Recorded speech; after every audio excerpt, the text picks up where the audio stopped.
Hey guys, this is Eric Weingartner with Weingartner Racing with another weird and fascinating video.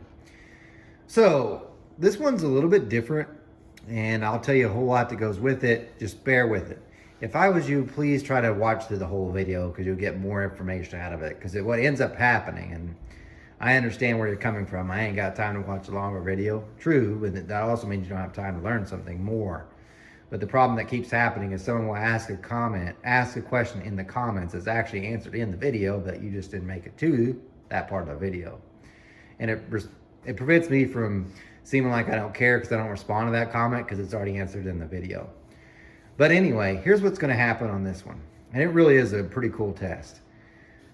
These are a set of my Brodix Headhunter heads, and these are for my own personal 406. And they're for a small block Chevy. Yes, Headhunters come in a small block Chevy, small block Ford, and also big block Chevy. But what I've done is, and this is what makes this video kind of different, I flowed all 8 intake ports, all 8 exhaust ports, all 8 intake ports with the intake attached as well, with the spacer and the throttle body. So, and I will give you all that information because the things that change is pretty dramatic. Because one of the weirdest things, and this is the reason why you probably should watch through the whole video, is I'm going to show you swirl numbers. And because I float everything on the Superflow, I have a swirl meter on here. It's weird to see the swirl numbers change so dramatically by adding the manifold. So that itself is pretty bizarre. Also, you get to see about which port flows more. Now, granted, this is a small block Chevy, but this port layout is very similar to a big block Chevy, also small block Chrysler, and many others. Now, they may not all be as bad or as good, but it just kind of tells you, because it's really interesting to say, well, does this port flow more than this one? Or is this one better? Is this side better than this side? You know, there's a lot to it. I'll go ahead and warn you, this is the worst one.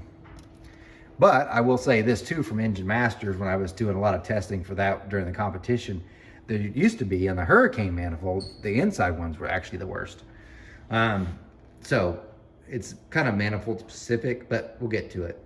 So just to give you an idea, because I want to show all this, but I want to tell you about the way it was tested, just to give you a better idea. When it first was tested, all of them by themselves, as you can tell, I've got check springs in all of it. It's flowed on the same bore, same spark plug and everything.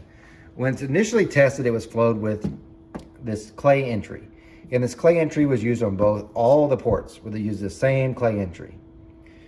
The exhaust ports had no exhaust pipe attached. They were flowed exactly like they were. When the intake went on, because I numbered them and I did put the dowel pins in, as you could tell, this is matched per each head. So it's exactly done. This intake is fully ported. I did that myself. It's matched to the heads. It's exactly the way it should be. When I flowed it, as you could tell, I taped off the bottom. So this side was, whatever side we were doing, the other side was taped off. As you can tell, there's check springs and all. So it's only going to pull from this. When I flowed with the intake manifold on, I only flowed from 4/10 of a valve lift up. Why not the lower? Because you have to keep changing range, and quite frankly, it takes longer. And the manifold really shouldn't be showing too much of restriction at the lower lifts. Really, that's where the valve job is more important than the port so much, is at 3, 2, and 1. Beyond that, then it starts getting more into the port itself, and that's when the manifold becomes more critical. Now, these heads will go on my 406 that Nyes is building. It will be a supercharged deal with a Torque Storm supercharger, but I plan on running the Holley Sniper EFI. Also, I'm going to having Mark Whittier redo a carburetor for methanol, and I'm going to try to do both, doing both through, and we'll get to see. However, that that Sniper EFI, that is the same throttle body that's here. So it's exactly the way it's going to be. This spacer is borrowed from a customer, but it's a 4-hole taper one from HVH. I plan to use a 2-inch one if I can get it to fit. But this is really close representation. So just before I show you the raw numbers, I'm going to do some graphs so you can see the graphical of how far off it is. Before I show you those, I do want to say one thing else. Because these are my own personal heads, you would think these must be the best you've ever done. You probably do the best on your own stuff. No. When you become a business owner, you're going to find this out. You rarely get time to work on your own stuff. I have been porting on these heads for a year and a half. You're like, wow, you must be really detailed. No, that means I ported one small part one day and didn't get to touch it again for 2 weeks. So because of that, that's part of the reason why I flowed all 8 ports, is because I wasn't for sure how far off they were. You know, I only measured a few things when I was porting because I just try to get it, like I measured the throat and the bowl. I didn't do what I normally do on the head side port for customers, like the width over the short side, none of that stuff. I was like, it looks close enough. It's my own stuff, I really don't care. And it's because I kept having to start and restart. So it was like, I don't have time. I know it sounds weird, but on a customers, I would never do it this way. I would have measured exactly as I was porting and gone through them. But on the customers, I would have done them all on the same within a week or 2, not within a year, which means I did a throat on this one. 2 weeks later, I might do a throat on this one. 2 weeks later, you get what I'm saying? You get messed up because you're not doing it as often. So it's not the same. So for those that are porting, stick with the project till you finish. The problem is you really can't do that if you're having your own business, because that means you ain't making money. And customer stuff's got to come first. So after a year and a half almost, they're done. The manifold, I ain't gonna lie, I finished this one up really fast just because I did it within 3 days. Because I stayed up so late, because I was so frustrated about the 406, thinking I want to see what this looks like, because this is the same manifold that would fit that 406 that I showed the dyno results from, and I wanted to see what it would do. So that's the reason why I blasted that out. Point being is, customer stuff's usually tighter, but let's see how far off it is. Here's the graph. Now this is with the manifold attached. So I will show you all the raw numbers, but this is what I want to show you. These are the lines. So really the flow is starting from here to here, because it's only from 400, see? 400 to 1 inch. Look how far off they get. Now it looks horrible, but I'll show you the raw numbers. It's not as bad as you might seem. This is partly due to the manifold. There's nothing really you could do with the design of the manifold. If it was a tunnel ram, they would all flow the same as what the head should be. But what about when it's just the head? How does it look? Well, you'd be surprised. Let's go to it. I'm going to show you real quick. That one right there. Yes. Yeah, I'll just save it to be safe. Yep. There. This is the entire flow curve. So when I flowed each individual port, like without the intake manifold on, I did it from 1/10 of an inch valve lift all the way to 1 inch. I didn't just do from 4 on. Same with the exhaust. Its lines, as you can tell, are much closer together. Now they do have a couple strays, you see that, and there. And then you got a couple strays on the exhaust too. But for the most part, they're relatively close, but not exact. Which honestly, I'm pretty surprised they're even this close, because I would halfway forget what I was doing. I'd have to study, looking at the other port to see if that's the same shape I'd used on it, because I hadn't touched it in so long. So it's pretty close, not all the way. But anyway, let me show you the raw data so you can get a better idea. Here's what the intake looks like, just so you can get an idea now I've taken it off. It's all ported. I didn't make it that much larger because that's not really the target. It's really just to get a better line of sight and better radius at the top here where it rolls in. I did not thin the dividers, that's the exact same height. The cross-sectional areas are pretty close to the same, except for these outside ones, only because it was so, the turn was worse before, and to get the transition up into the carb pad itself better, it did grow some, but not by much. I tried really not to make it any larger at all, because like I said, I was, after that 406 went on the dyno, this is the only other manifold that could fit it, and it's got a much smaller plenum, so maybe we'll try one like this. And I wanted to see, truth be known, it's still cross-sectional area is pretty large. I actually think this one's cross-sectional area is larger than the MS91 Dominator one that I did, but the plenum itself is smaller. So there's what the manifold looks like. The heads look like these, in case you've never seen them. They are oval ports. They're extremely tiny because it's the goal for this one is to make power about 6,500 RPM on a 406. But anyway, there's the heads, just so you can know what I'm talking about when you look at the flow numbers. All right, here's the data. Feel free to pause this if you want to look at it. but I'm gonna go through all the data that I have for this. So this first sheet you're looking at is the flow numbers with just the head itself, by itself, with just a clay radius entry. And this is all the cylinders on the one sheet. So feel free to pause this, but I'll go through in more depth. These are the average numbers. So if you take all the 8 cylinders and you average each point, this is what you'd get on this one and this one. Now these have all the rest, but I broke it down into individual ones. So if you want to pause this and look how it compares to average, feel free. This might help you out because I did some analyzing to look at the numbers themselves to see what they have. So this will break it down a little bit better for you. So the averages now are gone from this sheet, just makes it easier. Anywhere where you see a blue or where I circled because it's a mistake, that's the highest flowing of all 8 in that group. So for instance, this one right here at number 4 cylinder, it flowed 79.3 CFM at 0.1 inch of lift on cylinder number 4.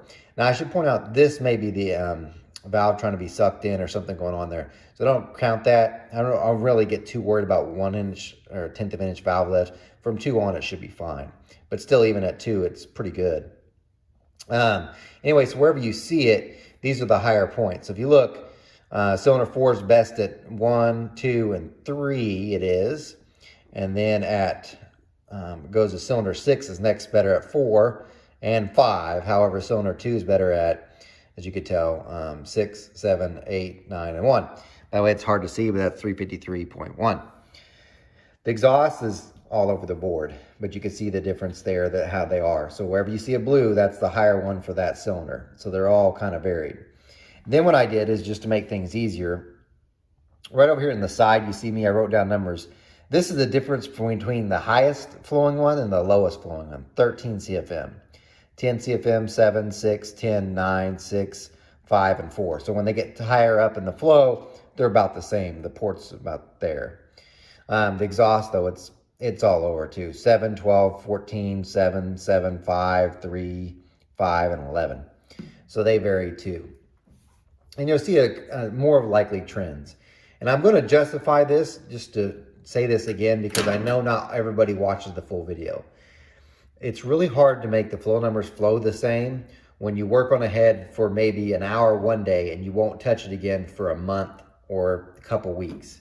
So it's hard to get it to match. On a customer's head, you usually do it till you finish, but in your own stuff, time doesn't allow that to happen, so it can get off. And honestly, and this is probably will go against anything you hear, the difference in flow numbers is being this far off makes far less difference than what you think. And you're like, how? That's not true. If you look at a big block Chevy, they've got a long port and a short port, and they flow dramatically different, like 20 CFM different. They still make good power. Would I like for them all to flow the same? Yes, but there's no way I can devote that much time to working on my own stuff. I want to say that again, because I swear people don't watch the whole video, but hopefully you heard that part. Okay, now, this is just those numbers, but I did some other reports just to see what other stuff you have. And I want to show you this. This is where it's going to get kind of different and things. So let me move some papers around because I do want you to see this. Sorry. So we'll keep this page for you, but I also, I can move it. This is with the intake on. So this is with just the clay entry. This is the flow with the intake attached. And I only did it from 400 lift to 1 inch. Really because it keeps it in the same range. And honestly, the biggest reason is time. What you don't know is the reason why people charge so much to flow heads when you flow all of them. This right here took almost 2.5 hours to do, just that.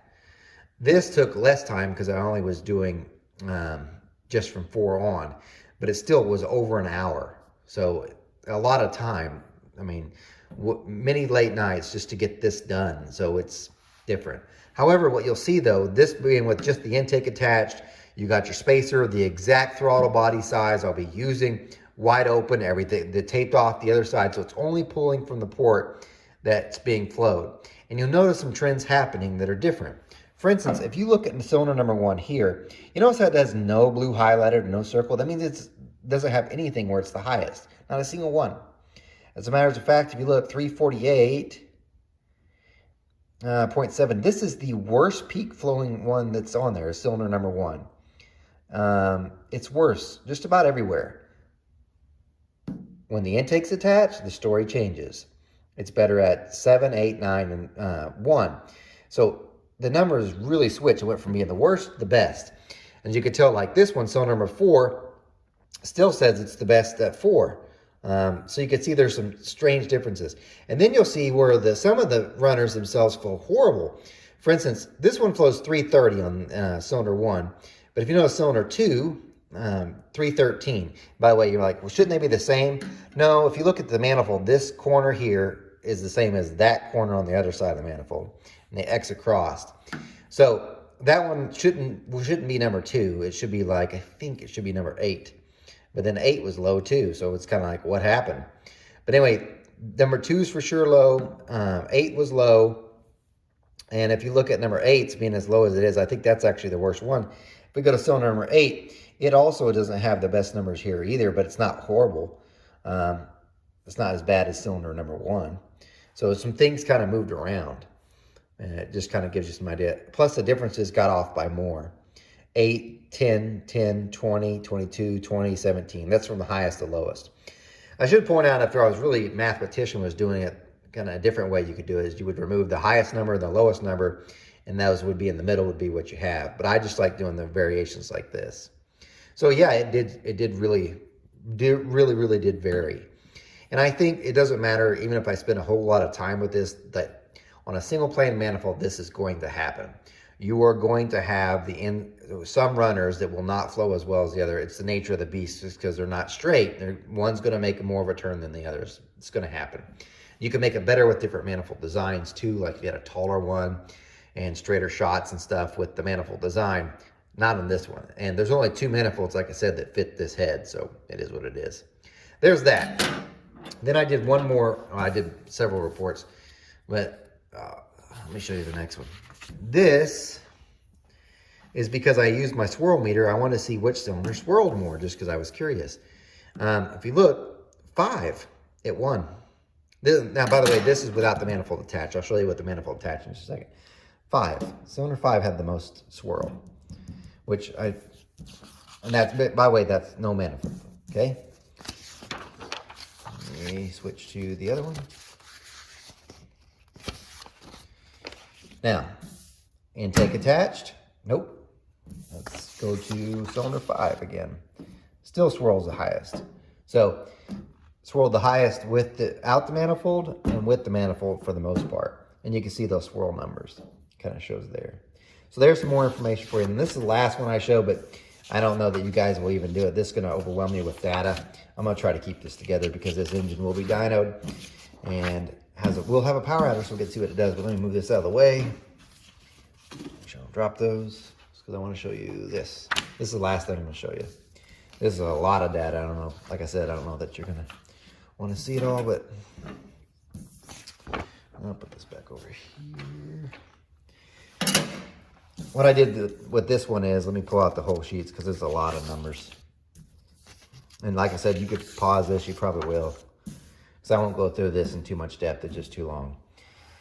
This is the flowing the head with the clay attached, no intake yet. And this is a full data sheet that has, and what this one gives you is it gives you the corrected CFM, obviously, the valve area, because I actually entered in the throat area and all this other stuff too, with the actual dimensions of the port, so I can get the numbers correct.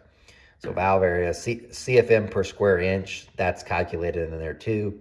And then of course you got your flow square inch, flow coefficients. So by the way, I do use Performance Trends Performance Analyzer Pro. It's gonna ask for these numbers when you enter those in. The swirl numbers for the intake. Valve velocity, so this is the calculated, not measured, calculated velocity as it exits. And this is with me entering the throat in. And then you've got the actual port velocity, which is, this one's average port velocity too, I should say, because if you look at the thing and asks you to put in the length of the port and the CC of the port, put those in there and that calculates that. So it's got that. On the exhaust side, it doesn't have swirl obviously, but it does have the exhaust intake ratio and a bunch of other stuff. So what I'm gonna do is I'm just gonna slide over it so you can see over it, and then you can look. So each one's a different cylinder. So this is one intake, one exhaust. You're like, wow, that's really low. No, that's the exhaust side. 2 intake, 2 exhaust, you get the idea. So I'm gonna go real slow through it just so you can see.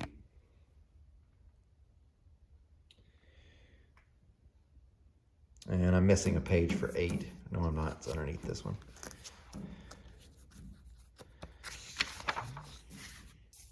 And that's cylinder 8. Now, I also did this with the intake attached because I'm going to keep that for my records too. Putting this all together. This one doesn't have near as many because it only has a certain amount of lift points and no exhaust. So on this one, same thing. Valve area, CFM per square inch, because the intake attached throws it off. Same things, flow coefficient, so on and so forth. These are just the intake, obviously doesn't have the exhaust because the intake's attached, and there you have them. Feel free to pause, you can look at all of this. I don't mind showing you this because the heads, although they are good, for the size that they are, and they are pretty tiny, the amount of air that they move, awesome. And like, aren't you worried about it not making peak power? I really only want this thing, for those who are wondering what the heads are going on, it's going on a 406. The chambers are softened, which makes some of the numbers, the low lift flow numbers, not very good.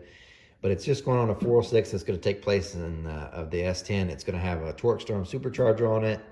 It's going to have a 705 lift on the intake, and I think 690 on exhaust, 244, 256 on a 112, and of course, this intake, it'll have 2 setups for the carburetor. The carburetor is going to be a blow-through methanol, and for the most time it's running, it'll be with a Holley Sniper, one of the super snipers. It's going to be about 10-to-1 on compression ratio, and we'll test it, of course, NA and then with this.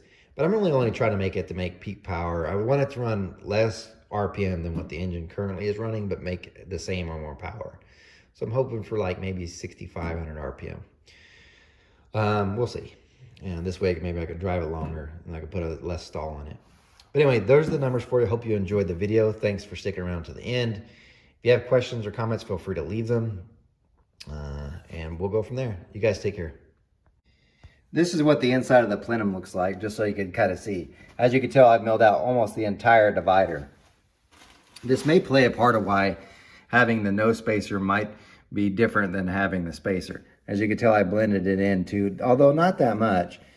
Really, I rounded this corner, and that's the only real work that's done on this, is cut this down, rounded this. And you can see the same thing kinda on this side. And it's not even that great. It's weird how much, it's definitely rounded this corner, but did not do that. So I know you're like, wow, that looks horrible.